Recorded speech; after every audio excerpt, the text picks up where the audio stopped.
Un grupo de unos 400 hombres cristianos decidieron tener un retiro de 3 días en un hotel. Que al ser un evento tan grande, en el primer día el gerente del hotel quiso estar presente durante la actividad. Y durante ese tiempo, él fue convertido al cristianismo. Y ese primer y segundo día estuvo disfrutando de la comunión con estos hermanos, del regocijo en el Señor de haber sido salvado. Pero en el tercer día empezaron a darse cuenta que este hombre estaba como más distanciado, más retraído. Y al cabo de un tiempo, uno de los líderes entre estos cristianos fue a preguntarle qué era lo que estaba ocurriendo. Y este hombre, el gerente del hotel, le respondió: más de la mitad de los hombres que están en esta conferencia han pagado por contenido pornográfico en sus habitaciones. Otra historia, una mujer haciéndole un favor a alguien va a llevar un paquete a otra mujer en una casa. La mujer no está, pero sí está su esposo. Entonces, pues tienen un saludo cordial, intercambian algunas bromas y mientras están haciendo eso, ella logra llegar a ver un proyecto de carpintería en el que este hombre está trabajando, le empieza a hacer unas preguntas, la conversación se empieza a hacer más larga, ella muestra interés por eso y al cabo de un tiempo el hombre hace un comentario del tipo: de mi esposa no recibo este tipo de admiración, de respeto, como el de este momento. La mujer se siente halagada, no dice nada, pero se siente reconocida, valorada, amada, escuchada, como tal vez no lo es en su propia casa. Y la mujer se va, pero lo que no se sabe, no podría saberse, es si ese sería el paso inicial para una relación adúltera. A veces inicia así. Inicia de maneras insospechadas, pero terminan en pecado sexual. Un like en una imagen, en una red social, puede ser el primer paso a una relación de pecado. Tristemente el pecado sexual es muy común en nuestra cultura. Y mucho más triste también es que se ha infiltrado dentro de la iglesia. Un hermano que es líder de un ministerio de pureza sexual de hombres en otra iglesia me compartió hace como 1 año y medio una encuesta hecha por Gabriel Bustos, creo que se llama, y creo que la encuesta es de hace un par de años, entre unos 2.500 cristianos evangélicos de diferentes denominaciones en Latinoamérica. Entre estos, un 82% personas que sirven en un ministerio. No estamos hablando de asistentes a la iglesia, sino de personas que están involucradas activamente, están en algún ministerio de manera oficial. De todos estos encuestados, entre los hombres, el 55% ve pornografía al menos una vez al mes. El 23%, 1 de cada 4, ve varias veces por semana. Entre los líderes, los porcentajes se mantienen. El líder de alabanza, el líder del ministerio de niños, mismos porcentajes. Por la gracia del Señor, otra de las cosas que se ven en los datos es que los porcentajes son cerca, los que les dije, como 10% más bajos entre los que están casados. Gracias al Señor por eso. También, por otro lado, se ve que también son como 10% más bajos los porcentajes de quienes están en una iglesia en la que se habla del tema del pecado sexual. Como lo que estamos teniendo hoy, o lo que hemos tenido en consejerías, en ministerio privado de la palabra, en grupos que no son el domingo. Y cerca de la mitad de las iglesias, le preguntan a los encuestados, y resulta que en cerca de la mitad de las iglesias no se habla del todo del tema de pecado sexual. Entre estas personas que están cayendo en ver pornografía, esta encuesta, el 95% dice que quiere dejarlo. No lo ha logrado, todavía lo está haciendo. Quiere, el 80% cree que puede lograrlo. Algo más que se ve en estos datos es que porque se les pregunta si consideran que hay efecto negativo por ver la pornografía, y lo que se ve en los datos, lo que demuestran es que entre más ve pornografía una persona, menos capaz es de ver el efecto negativo que tiene. Es decir, entre más consumen, son más propensos a decir que esto no me afecta negativamente. Es el engaño del pecado. Entre las mujeres los porcentajes son más bajos. 12% ve al menos una vez al mes pornografía y 4% ve varias veces por semana. Los porcentajes sí son más altos entre las menores de 22 años, no llegan al nivel de los porcentajes de los hombres, pero sí son mayores. Este tema, que en realidad hoy vamos a hablar de inmoralidad sexual en general, pero creo que para muchas personas la puerta de entrada a una edad muy temprana, que se calcula ya como a los 10, 9 años, es la pornografía.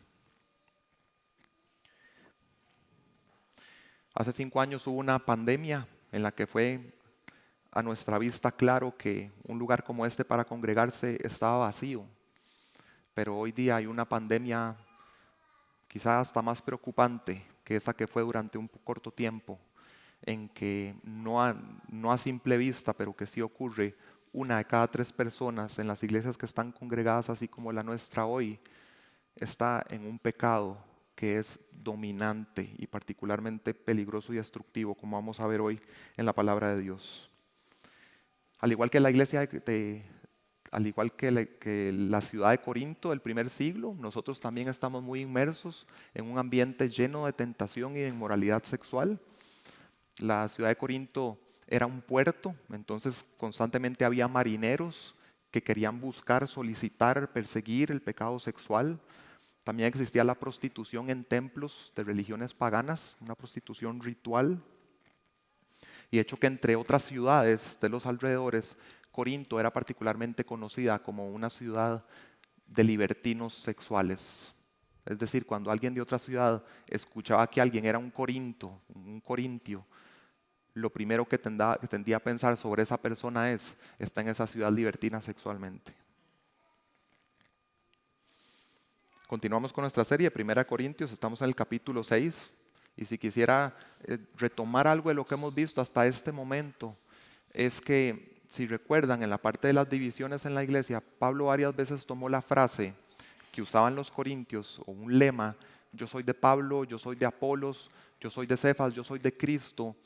Y Pablo entonces busca cómo tomar esta frase incorrecta y corregirla. Y solo quiero que retomemos eso y lo recordemos, porque a partir de este momento viene una parte de la carta en que Pablo va a hacer eso repetidas veces.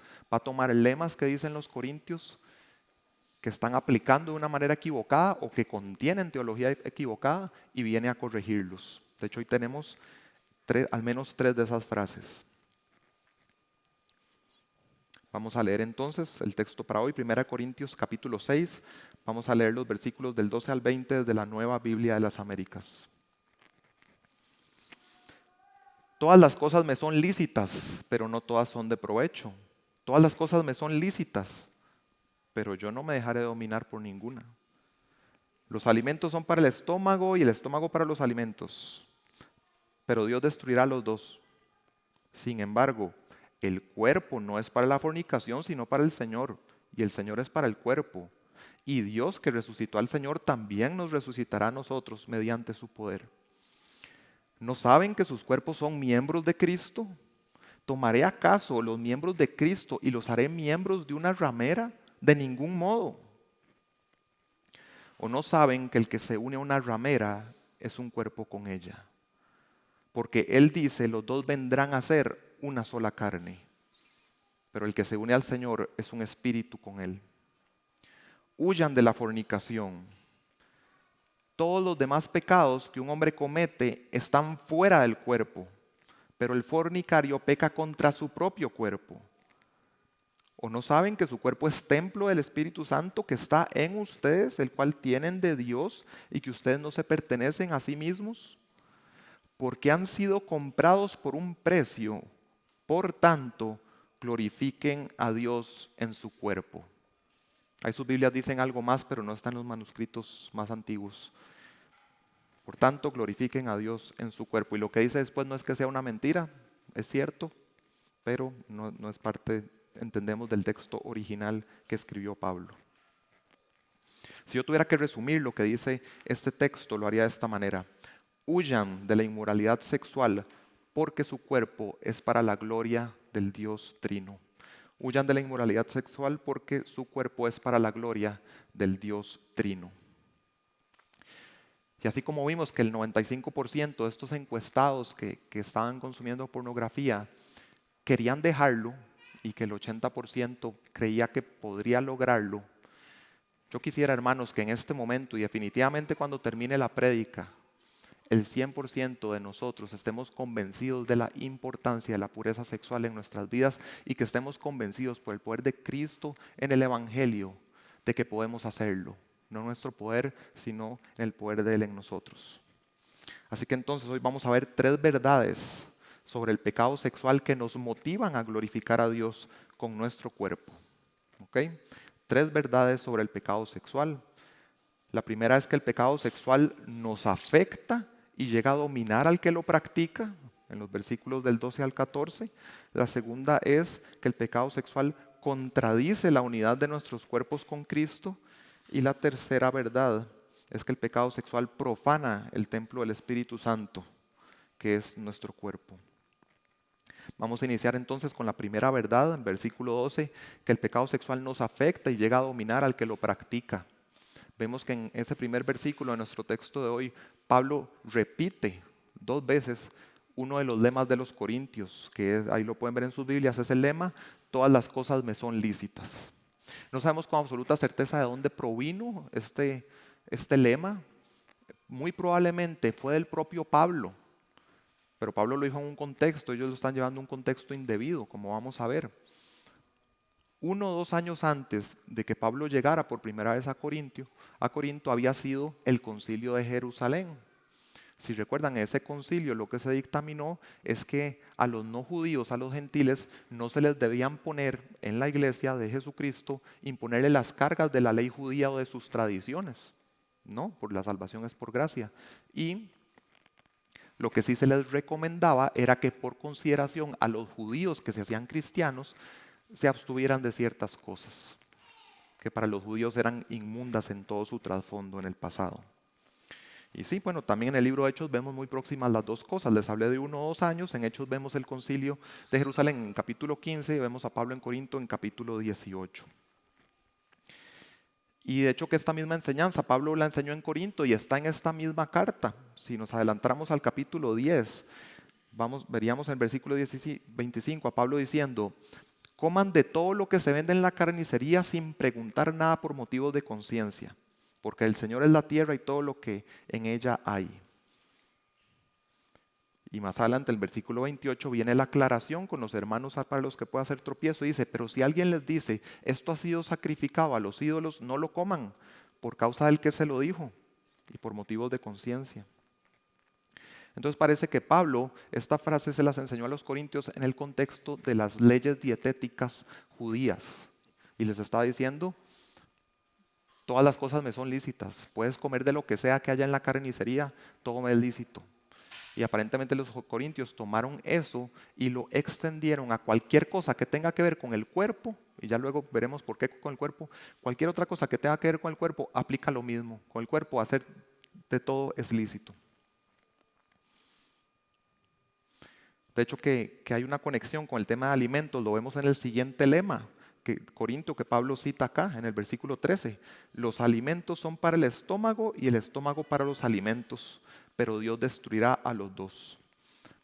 Básicamente el pensamiento es, con respecto al cuerpo: si tengo un apetito, lo satisfago. Si me apetece hacerlo, lo hago. Y un concepto completamente pagano al final de ese lema, donde dicen: pero Dios destruirá a los dos. Es un concepto que viene de la filosofía griega, del dualismo gnóstico, que pensaba que había 2 principios operando en el universo, inclusive en el ser humano, que era que lo inmaterial es como algo inferior, hecho por un semidios, un dios inferior, que es como sucio, corrupto. Es más bien como una prisión del verdadero yo, que mi esencia es espiritual y lo espiritual es puro. y siempre será puro. Lo corporal no puede llegar a contaminar lo espiritual de lo puro. Entonces, por supuesto, con un pensamiento así, la conclusión es, yo puedo hacer con mi cuerpo lo que sea y no va a afectar mi espíritu. Entonces, ¿qué importa si lo hago? De hecho, estoy deseando que mi espíritu sea liberado de este cuerpo que es una prisión. Pero Pablo trae su corrección, que es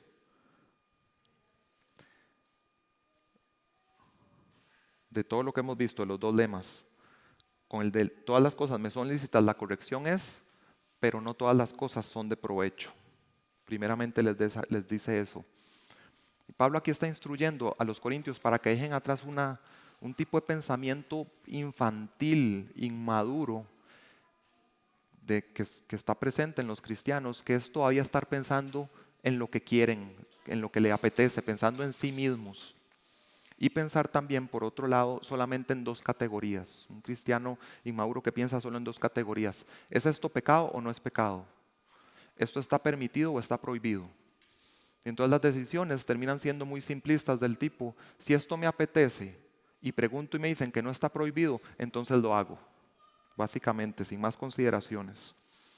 Pero lo que enseña Pablo en toda la carta a los Corintios, que vimos que el capítulo 13 es el centro y tiene que ver con el amor, el principio del amor. Ya no estamos bajo la ley mosaica, estamos bajo la ley de Cristo, que es del amor, que veremos en capítulo 9, 21.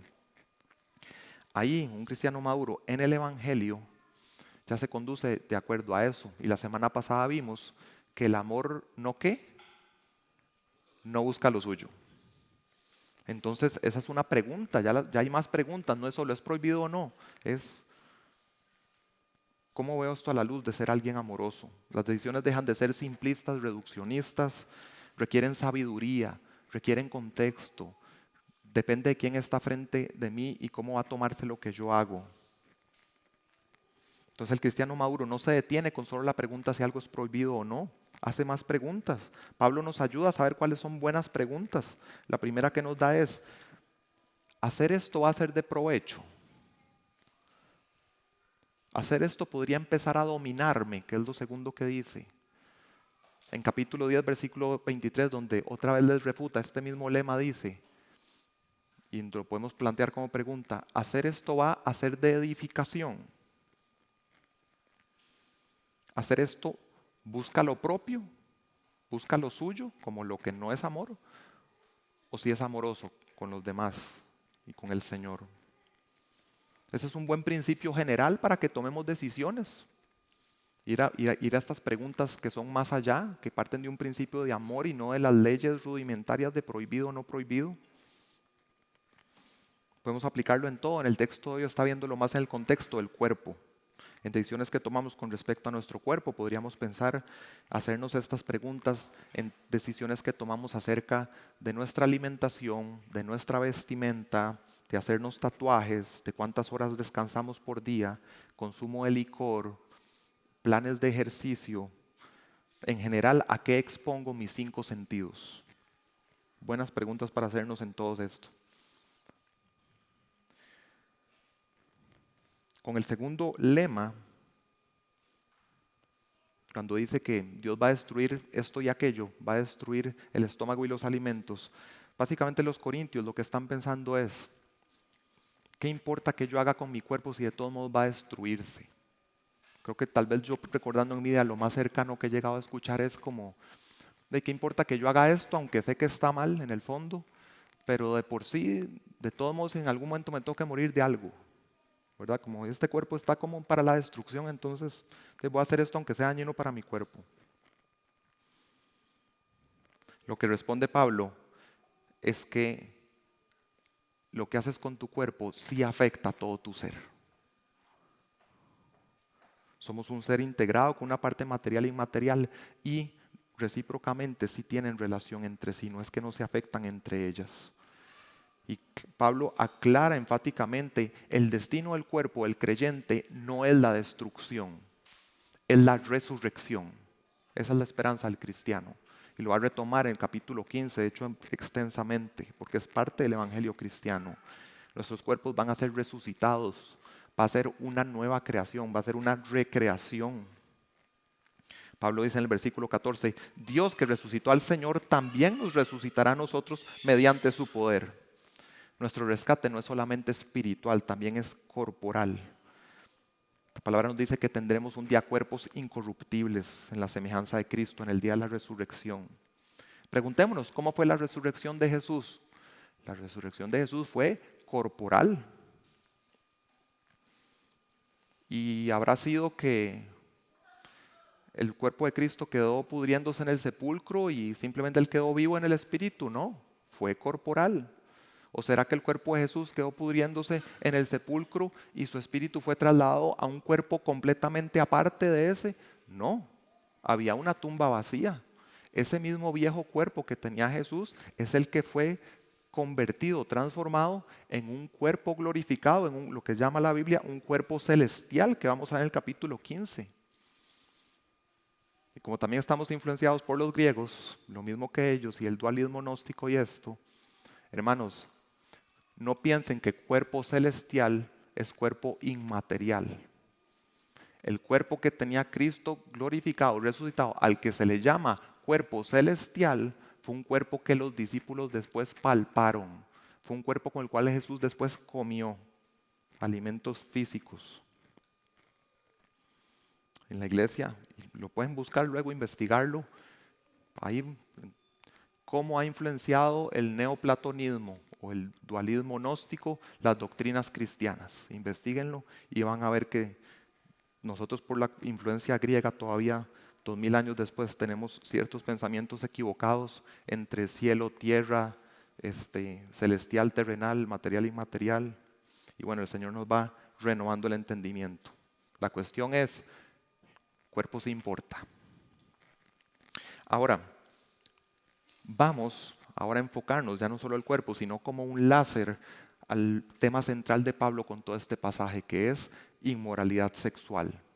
La palabra porneia, que ya había usado en el capítulo 5 para el hombre que estaba viviendo en una relación impropia con su madrastra, es una palabra que engloba varias cosas, todo tipo de transgresiones sexuales. Podemos estar hablando de lo que en general se le llama fornicación, puede ser adulterio, prostitución, incesto, homosexualidad. Todo eso está englobado en el término porneia. Y ese es en el que se enfoca acá Pablo, porque noten que aunque veníamos hablando cosas generales del cuerpo, los corintios habían extrapolado lo de todo el lícito, que era respecto al cuerpo, pero en el tema de comer, a todo lo del cuerpo, incluido la parte sexual. Entonces en el versículo 13, vean que cuando los corintios dicen los alimentos son para el estómago y el estómago para los alimentos, cuando Pablo los rebate, lo que dice es, sin embargo, el cuerpo no es para la inmoralidad sexual, sino para el Señor y el Señor para el cuerpo. Es decir, ellos habían tomado este lema, están aplicándolo en la parte sexual y es lo que realmente está abordando Pablo aquí. Y Pablo los corrige, no, el cuerpo es para el Señor, no simplemente para satisfacer apetitos. Y simplemente que Pablo aclare, y en otros textos bíblicos es absolutamente claro que el pecado sexual es eso, es un pecado. Igual podemos hacernos las preguntas adicionales de sabiduría que Pablo nos planteó. Hagamos el ejercicio. La primera, ¿es de provecho caer en algún pecado sexual? Hay personas que creen que ver un desnudo en una película o en una obra de arte es eso, es algo artístico. Yo ese argumento se lo podría creer a alguien, pero yo a esa persona le preguntaría, ¿y tú ves pornografía? Si una persona está viendo pornografía, a esa persona yo no le compro ese argumento. Alguien que tal vez es como lo que vamos a ver en el siguiente capítulo, una persona con el don de continencia, que no tiene el apetito sexual normal, natural que tenemos la gran mayoría.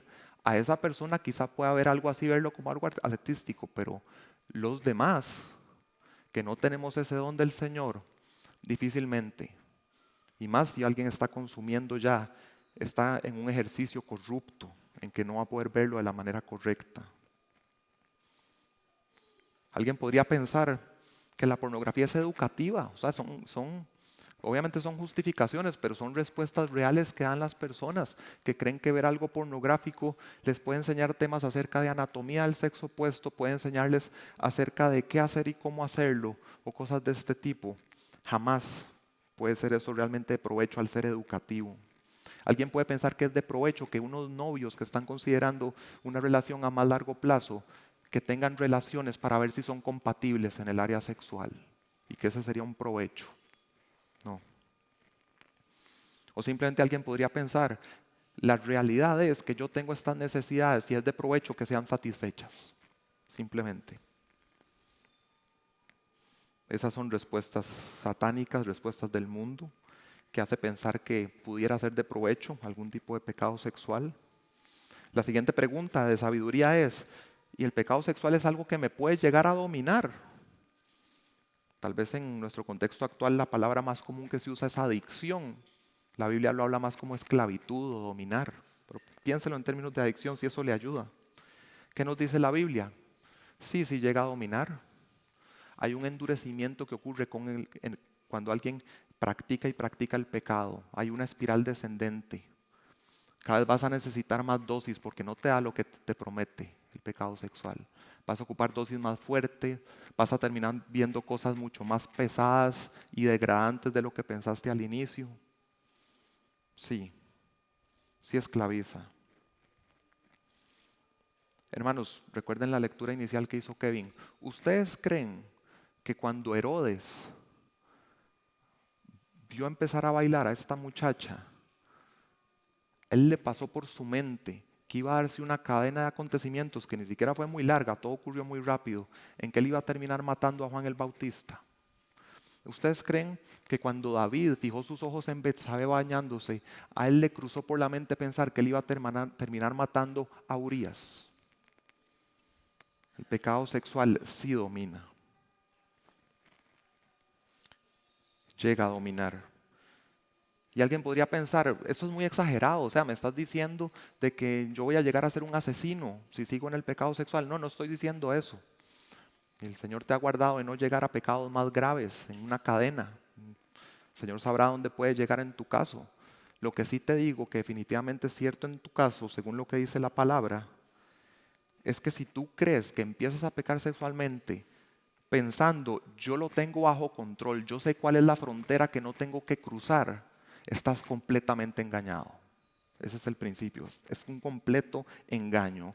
Y como vemos de la Biblia con el tema del endurecimiento del corazón, como vemos en las estadísticas y la experiencia humana de que quien más consume, más se engaña en creer que no le afecta, más debiéramos darnos cuenta de la gravedad y lo dominante que puede ser este pecado. Miguel Núñez habla de algo muy útil que tal vez algunos hayan escuchado, que él le llama las 10 leyes del pecado. Les voy a decir las primeras 3 que tienen que ver con ese dominio del pecado, y piénsenlo en términos del pecado sexual.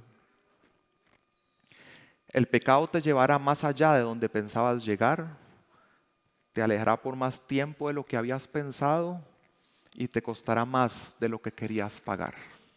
Así es. Hermanos, ¿y qué respuestas tenemos en el mundo? Yo busqué algo de la máxima autoridad en psicología, muchos consideran que es la Asociación Americana de Psicología. Encontré lo primero que me salió un artículo del año 2014, pero bueno, por alguna razón fue lo primero que salió. Ante esa autoridad del mundo, escriben un artículo llamado ¿La pornografía es adictiva? Es parecida a la pregunta mía, aunque la mía es general, sobre la inmoralidad sexual. ¿Será que pudiera ser de provecho? Esa es la primera. La segunda es, ¿podrá llegar a dominarme? Ellos están respondiendo algo parecido, pero enfocado a la pornografía. Están citando un montón de fuentes, pero vean todo lo que dice y pésenlo. La pornografía es un tema controvertido, ¿verdad? O sea, cuando el mundo dice esas cosas y se infiltra en las iglesias cristianas, primeramente en las liberales, cuando alguien sobre un tema de estos de pecado empieza diciendo, es que ese tema hay que matizarlo, no es tan blanco y negro, por lo general, hermanos, ahí ya vamos mal. Hay temas que sí son de matizar, pero si en la Biblia es blanco y negro, no empieces a abordarlo de esa manera. Pero bueno, así empieza. La pornografía es un tema controvertido. Sus detractores argumentan que puede arruinar matrimonios, provocar adicción sexual u otros comportamientos nocivos y fomentar la agresión sexual. Quienes defienden el erotismo, vea, y hay algo muy bonito que también tienden a hacer, la connotación negativa de la palabra pornografía ya la cambian por erotismo, que tal vez pueda sonar como menos nocivo. Quienes defienden el erotismo afirman que puede mejorar la vida sexual, proporcionar una vida de ocio segura e incluso reducir la incidencia de agresiones sexuales. O sea, conéctenlo con la primera pregunta. Algunos dicen que puede ser de provecho. ¿Ok? Para algunos podrá ser de provecho. ¿Ok? Pero en cierto modo, ambos argumentos son irrelevantes, independientemente si se considera moral o no. Lo cierto es que a la gente le gusta la pornografía. El estómago para los alimentos. ¿Qué importa si es correcto o incorrecto? El estómago para los alimentos para el estómago. Si bien muchos consumidores de contenido para adultos no parecen sufrir efectos negativos, y eso probablemente lo concluyen haciéndole preguntas al que está en pecado y no es capaz de verse a sí mismo y los efectos negativos de su pecado, la pornografía puede convertirse en un problema para otros. O sea, hay un subconjunto, quizás hasta pequeño, para esto sí es un problema y los demás no. Okay. Ahora hablando de parejas, aunque algunas parejas parecen beneficiarse de la pornografía, no es el caso para todas. Puede existir una tendencia a distanciarse emocionalmente de la relación. Estos hombres, y hablando de hombres que ven pornografía y que tienen pareja, estos hombres reportan mayor secretismo, menor intimidad y también más depresión, afirma uno de lo que están referenciando. Sin embargo, no está claro si la pornografía es la causa o la consecuencia. Es decir, aquí está diciéndole al que está consumiendo pornografía, no necesariamente es que vos tenés que arrepentirte, es que tal vez en tu matrimonio con el distanciamiento que están teniendo, eso te está afectando y más bien eso fue la causa de que vos acudieras a la pornografía. Hermanos, entendemos que cosas así pueden ser un tropiezo, pero esto es una cultura de victimizar a alguien para que no reconozca su pecado. No hace nada bueno eso. Y uno de estos autores afirma que ambos escenarios son probablemente ciertos, causa-consecuencia, según las parejas que ha entrevistado. Creo que aquí ya referenciando otro estudio dice, nuestros hallazgos no los hacen parecer adictos en absoluto, afirma. Un estudio de 2013 sugiere que la afición por la pornografía, no le llaman un pecado, la afición por la pornografía podría ser más una compulsión que una adicción. Los hombres que tienen dificultades para resistir la tentación de los sitios web pornográficos podrían simplemente tener predisposiciones que los hacen más vulnerables a problemas compulsivos en general, concluyeron los investigadores. Es que traigo una predisposición. O sea, otra cosa exculpando, no asumiendo la responsabilidad por las acciones que son tomadas con una voluntad que decide hacer eso. Cuando llegan los dos párrafos de la conclusión y yo espero ver, ok, ¿qué concluyeron entonces después de todos estos datos que tiraron al aire? No dan una respuesta definitiva, sino que citan a alguien diciendo, la pornografía es un tema muy politizado y delicado. Hermanos, yo sé que ha habido momentos en que quizá aquí he hablado más de la cuenta en contra de la psicología, pero hermanos, o sea, esto no podemos considerar que sea algo del Señor. Y cómo, o sea, no entiendo cómo cristianos puedan creer, porque alguien podría decirme, no, pero eso es un psicólogo secular. Yo tal vez considero mejor un psicólogo cristiano. Bueno, porque si alguien se hace llamar psicólogo cristiano y entiende lo que está diciendo con ese título, esa persona cree que lo que yo expliqué en la exposición del texto y lo que dice este artículo pueden integrarse y resulta en algo que es mejor que cualquiera de las dos por separado. Por eso no somos integracionistas en Iglesia de la Gracia. No te dejes engañar. El pecado sexual afecta a todo tu ser, destruye relaciones, descalifica a personas del ministerio en la iglesia, te lleva a la ruina y te puede costar todo. Y a muchos se lo ha costado. Y lo más importante, afecta tu relación con Dios. Y eso nos lleva a la segunda verdad sobre el pecado sexual. El pecado sexual contradice la unidad de nuestros cuerpos con Cristo. Versículos del 15 al 17. Pablo, como siempre, hace una serie de preguntas retóricas o hace una pregunta del tipo, o no saben qué, dando a entender como son cosas que yo mismo les dije, son cosas que ustedes ya deberían saber, deberían recordarlas, porque parece que se le olvidaron. Porque tal parece, nuevamente en este punto se ve que los corintios seguían pensando que su unidad con Cristo era solamente una unidad espiritual. Y no, por supuesto que no. Pablo les dice que también es una unidad corporal. Es decir, que los cuerpos de todos los creyentes son miembros de Cristo, como lo dice Pablo ahí. Y Pablo va a montar un argumento de dos premisas y una conclusión. En medio de eso, él cita Génesis 2:24, la institución del matrimonio, en el principio. Por tanto, el hombre dejará a su padre y a su madre y se unirá a su mujer y los dos serán una sola carne. Ok, entonces en esa consumación física, sexual del matrimonio, eso causa que en términos de carne dos sean uno. Y Pablo aplica ese lenguaje y dice que en la relación sexual que pudiera tener un corintio con una prostituta, son una carne también, no un matrimonio, pero sí ocurre que son una carne. Versículo 16 dice, el que se une a una ramera es un cuerpo con ella.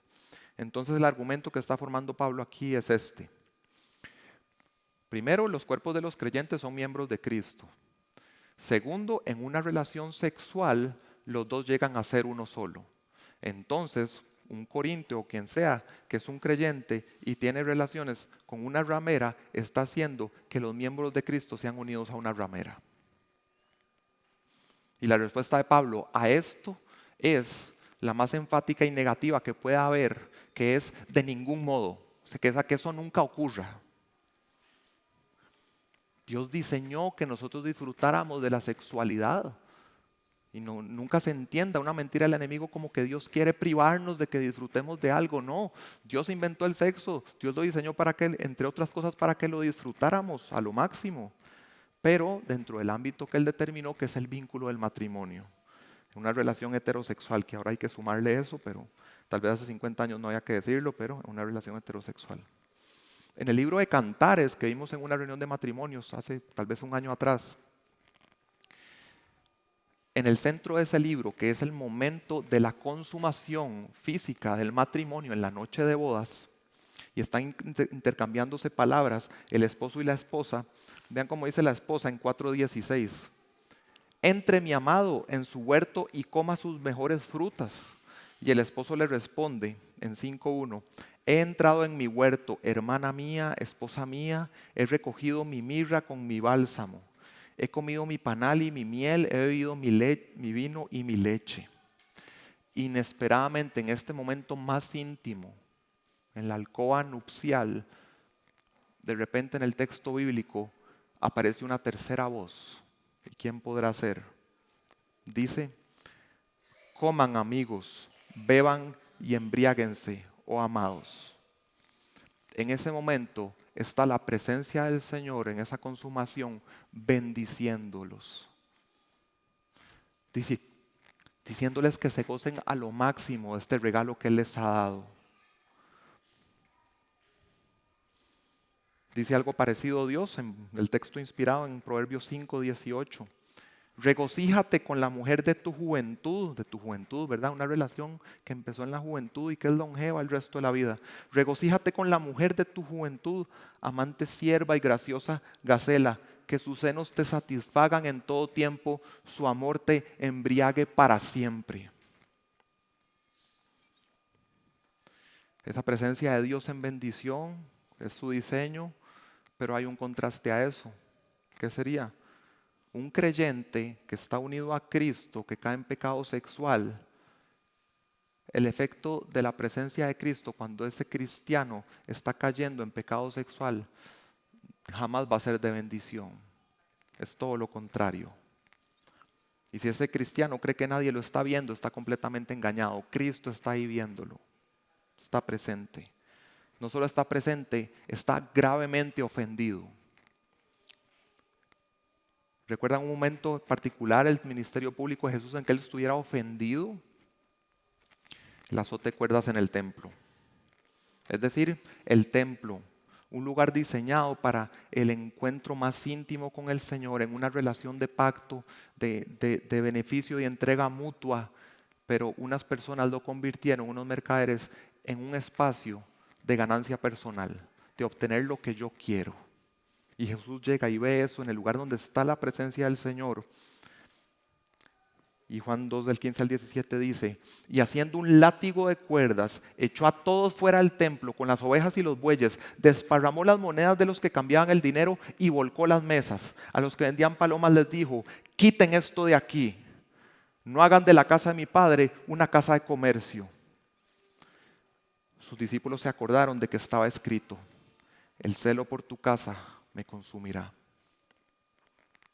Hermano, yo espero que esto te sirva para que cuando pones tu mirada en esa imagen que no debes ver, o ver a una persona de la manera que no deberías verla, o empiezas a tocar a una persona de la manera que no deberías, te pudieran resonar las palabras de Jesús, porque estás en presencia de Él, diciéndote, quiten esto de aquí, porque el celo de tu casa me consume. ¿Cuál es la casa del Señor ahora? La iglesia, y cada uno de nosotros un templo. Dios diseñó que la expresión sexual fuera en esta relación de pacto matrimonial, la relación del máximo compromiso y entrega gratuita que hay.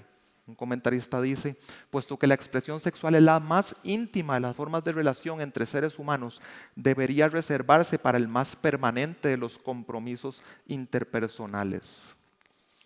Si vamos entendiendo estas cosas del diseño de Dios para el sexo, va a ser muy claro para nosotros que es una completa contradicción que alguien usara una frase como sexo casual. Bíblicamente eso es una completa contradicción, pero es una frase que a veces uno oye. El enemigo siempre quiere voltear al revés, completamente de cabeza, el diseño de Dios. ¿Qué va a querer primeramente? Bueno, que no sean un hombre y una mujer. Eso puede ser de lo primero que quiera. O que no sean solamente dos, poligamia, o que en la relación sexual también sean más de dos. El enemigo va a querer eso.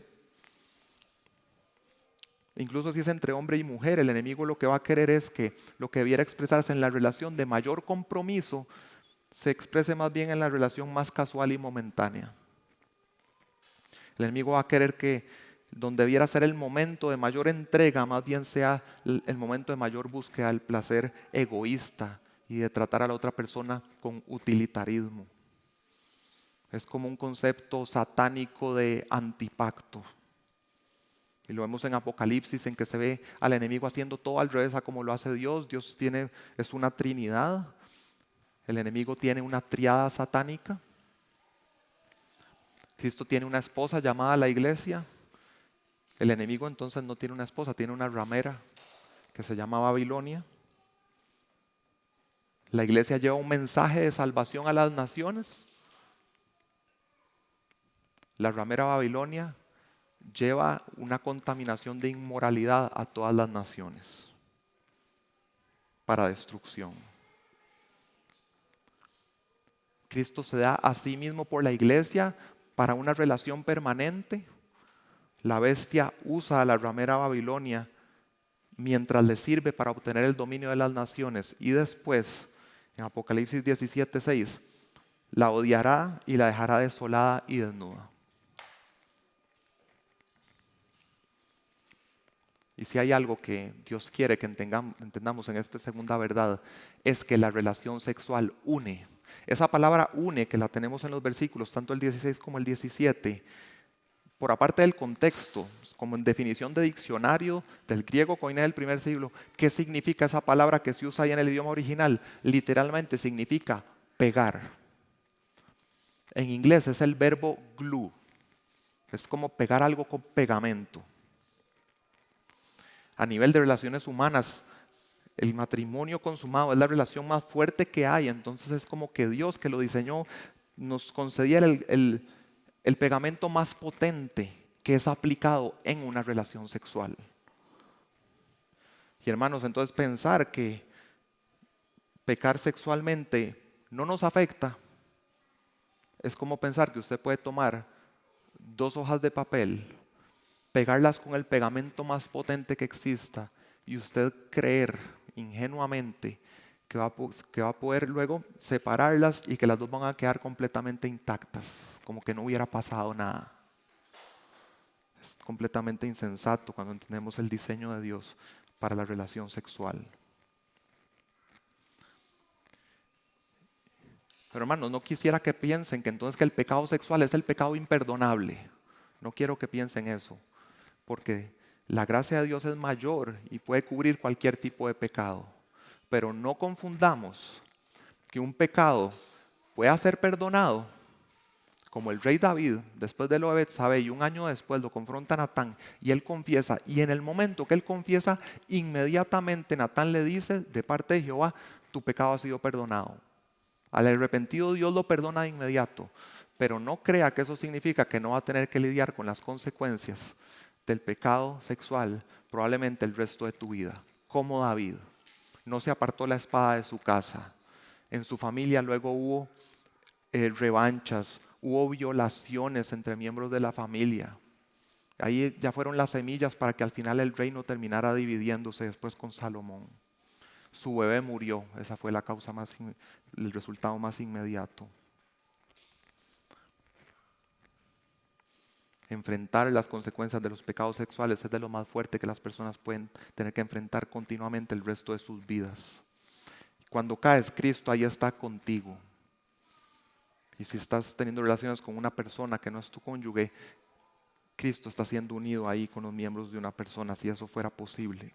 Bueno, es un lenguaje que nos cuesta entender, pero Pablo dice que está ocurriendo. Pero no lo hago con una persona, solamente estoy viendo. Bueno, ¿y crees que eso te excusa que sea solo ver? Porque lo que dice el texto es que tu cuerpo es miembro de Cristo. Tu cuerpo le pertenece. ¿Qué estás viendo con los ojos de Cristo? ¿Qué estás tocando con las manos de Cristo?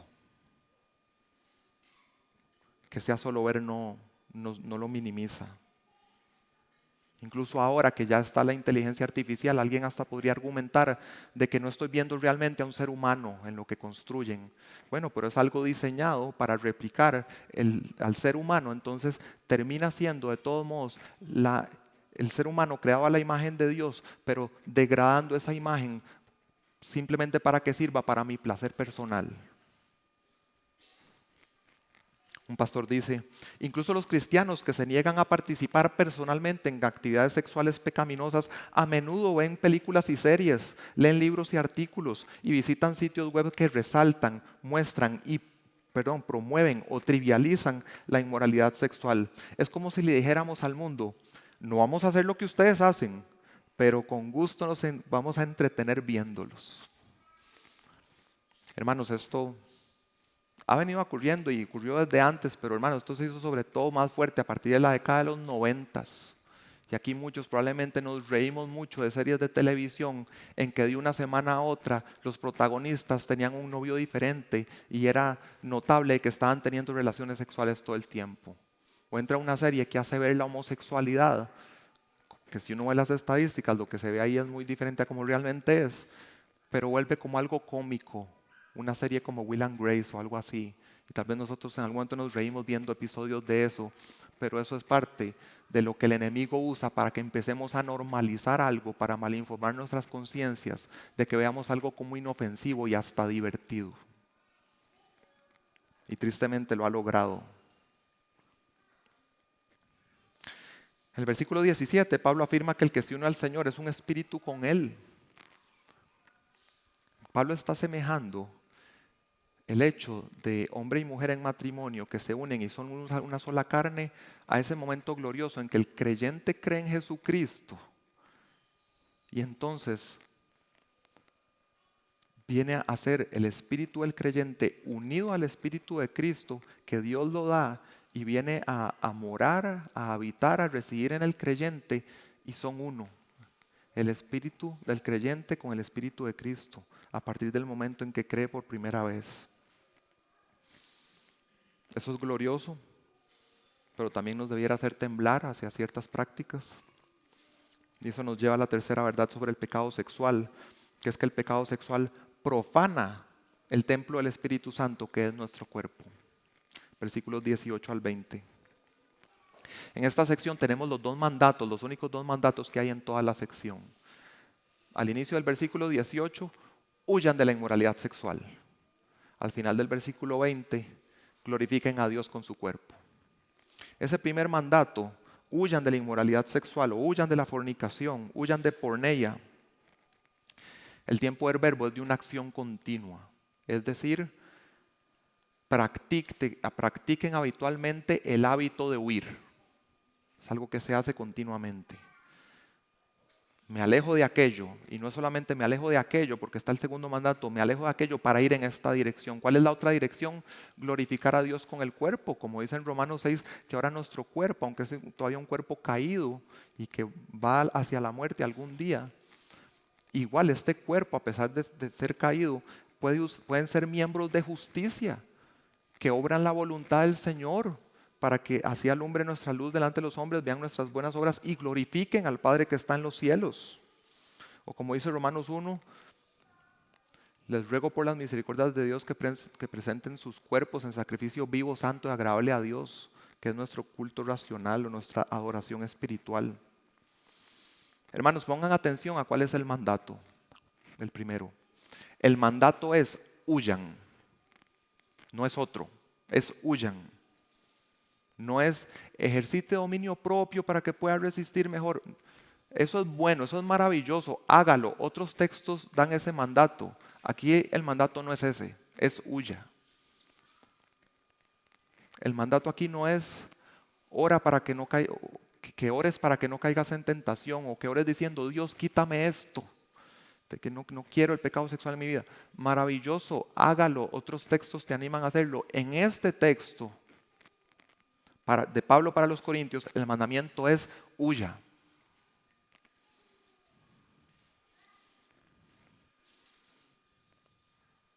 Pues sabemos que estamos lidiando con el corazón humano, pero también tenemos, entendiendo el poder dominante de este pecado, generar distancia, poner barreras para que no caigamos.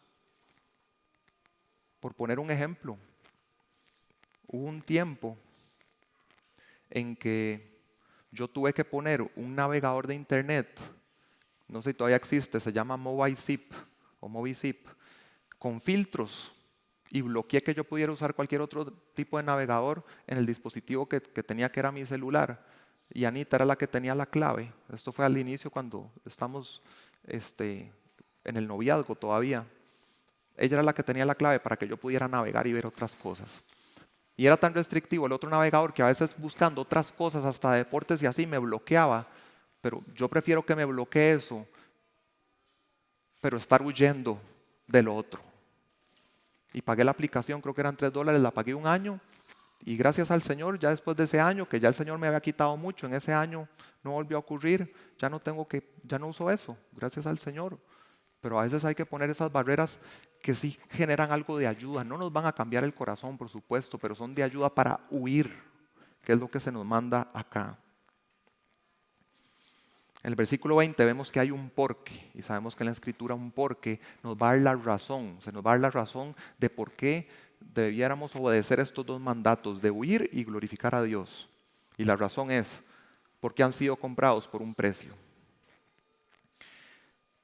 Creo que entender qué significa eso, nada lo responde mejor que 1 Pedro 1:18, que dice: ustedes saben que no fueron redimidos de su vana manera de vivir, heredada de sus padres, con cosas perecederas como oro o plata, sino con sangre preciosa, como de un cordero sin tacha y sin mancha, la sangre de Cristo.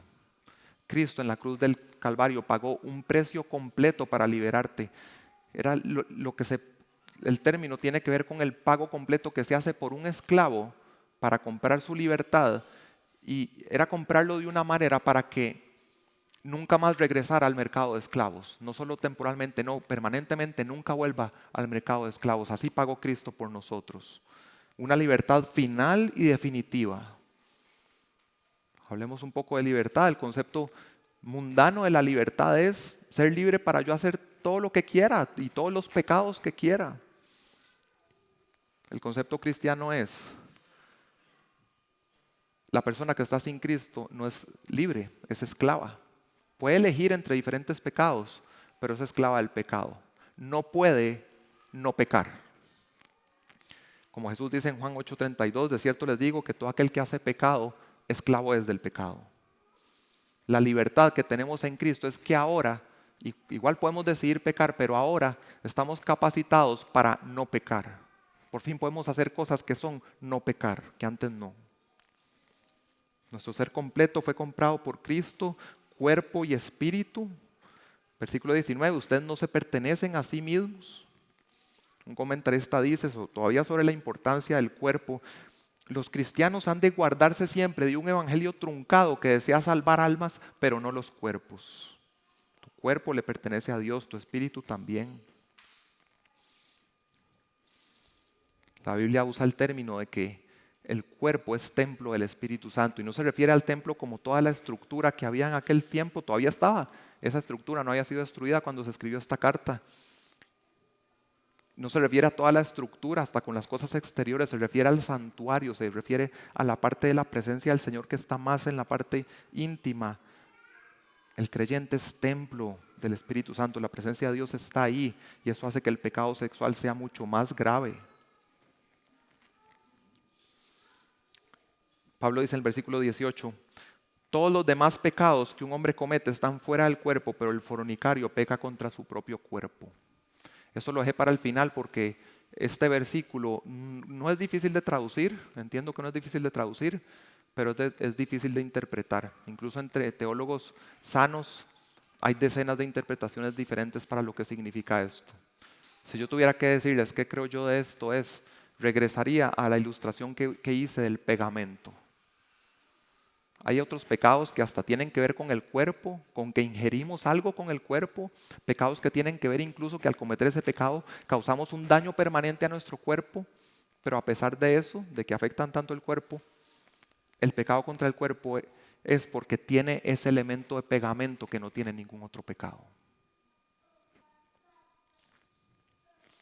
Y en este momento, no sabía en qué momento de la prédica ponerlo, yo quisiera también dirigir una palabra a quienes han sido abusados sexualmente.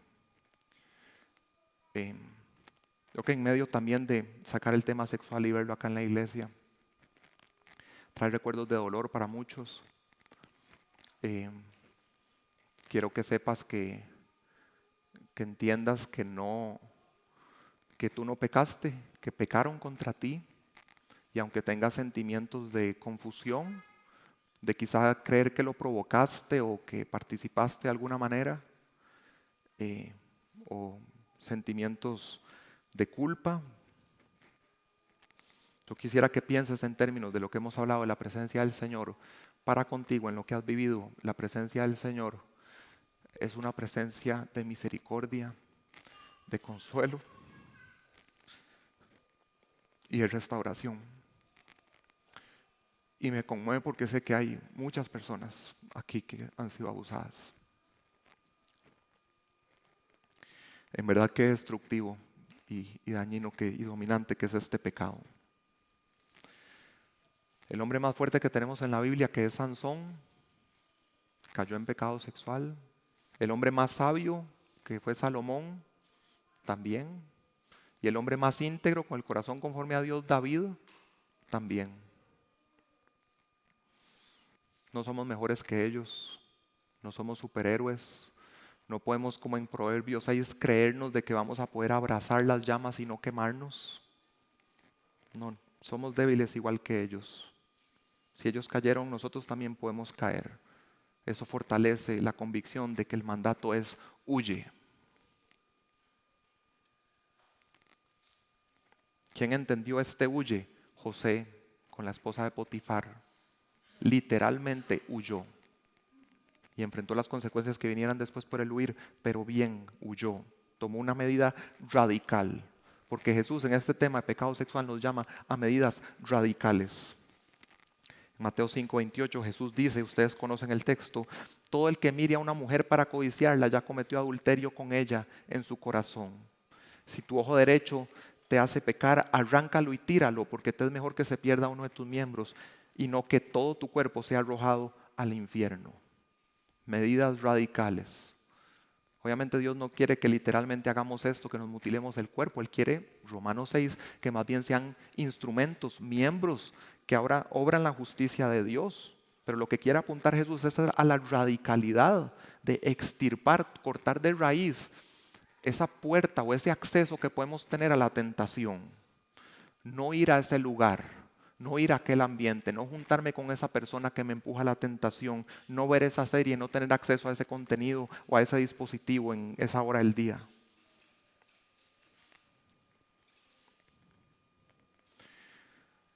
Hermanos, para recordar el ánimo del Evangelio, que siempre está presente, quiero que recordemos lo que nos leyó Aarón entre las canciones y vimos en la prédica anterior en el versículo 11, el que está antes de nuestro texto de hoy.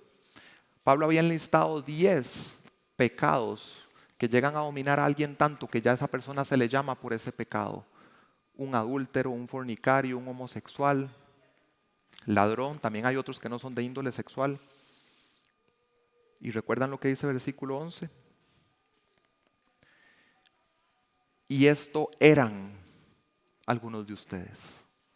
Ya los corintios no lo eran. Pero fueron lavados, pero fueron santificados, pero fueron justificados en el nombre del Señor Jesucristo y en el Espíritu de nuestro Dios. Ánimo, hermanos, porque yo también le doy gloria a Dios por ver el progreso que hay en sus días en santificación en la lucha con el pecado sexual. Si aquí hay alguien que sí está en este momento dominado por el pecado sexual, yo lo animo a acudir a Jesucristo, a creer el Evangelio y a que tome medidas radicales a partir de un corazón nuevo que Dios te da, con deseos que son redimidos. Y si eres esa persona que está en lucha y cuando vienen los sentimientos de culpa porque caes, quiero que también tengas palabras de ánimo en medio de la culpa para que seas movido al arrepentimiento y también a la gratitud si ves algunas cosas que son de progreso. Y aquí les voy a leer algo que dice David Paulison, que son cosas que podemos ver como progreso y que nos animan. Arrepentirse más rápido es progreso. Tener una necesidad más grande de la misericordia y la gracia de Cristo es progreso.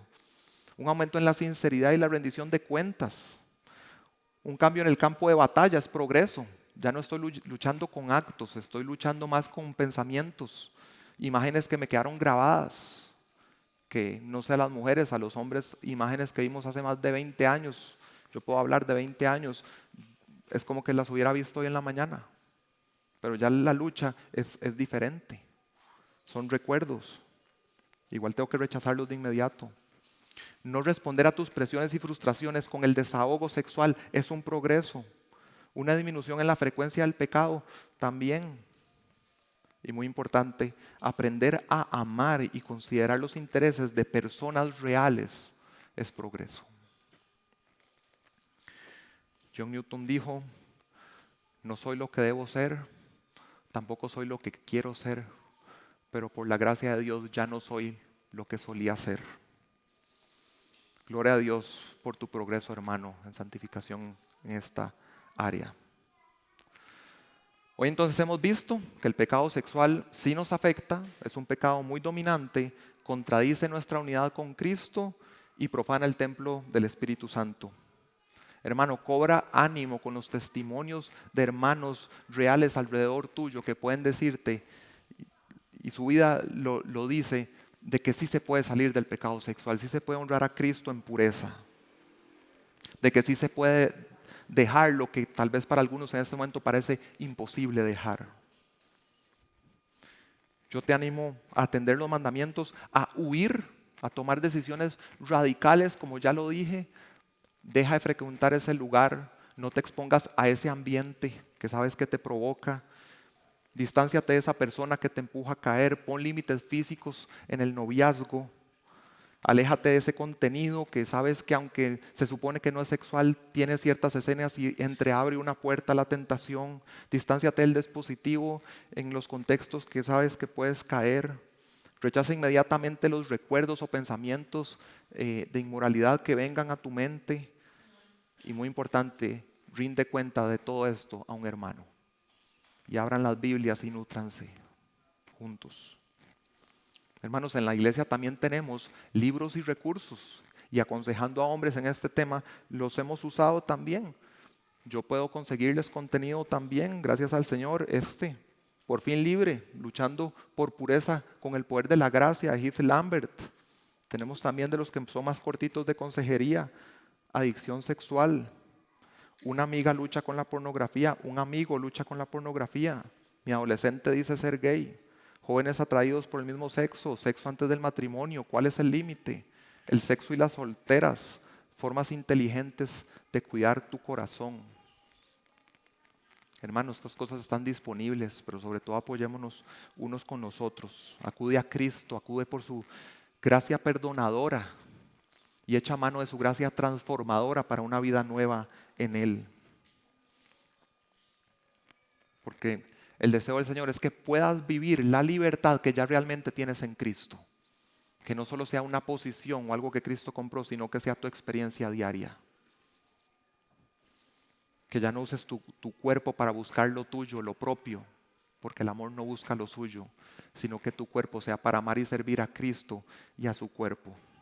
Huye de la inmoralidad y glorifica a Dios con tu cuerpo. Padre, te agradecemos por tu palabra. Gracias porque sabemos que fue el medio que usaste para transformarnos, Señor, en lo que hemos crecido en santificación en esta área, Señor. Gracias por el sacrificio perfecto de Cristo que ha comprado nuestra libertad, Señor. No somos cautivos del pecado, porque Cristo vino a sanar los enfermos, a liberar a los cautivos, a hacer que los ciegos pudieran ver, que quienes no podían oír pudieran hacerlo, Señor. A quienes no podían caminar ni andar, que fueran restaurados, Señor. Gracias por ver vidas restauradas a nuestro alrededor que dan testimonio del poder del Evangelio, Señor. Te pido que hoy aquí cada creyente salga convencido de la importancia para su vida de vivir en pureza sexual, porque te prefieren a ti, Señor, y porque quieren formar parte de lo que tú estás haciendo en la iglesia. Te pedimos que podamos experimentar día a día esta libertad del pecado sexual, uno de los más dominantes que existen, y que lo hagamos para la gloria de Cristo, y que todos al ver nuestra vida puedan ver que de verdad libera a los cautivos, y que nosotros, quitándonos la viga del ojo propio, podamos quitar la astilla de quienes están fuera de la iglesia y necesitan tu salvación. Gracias, Padre, en el nombre de Jesús. Amén.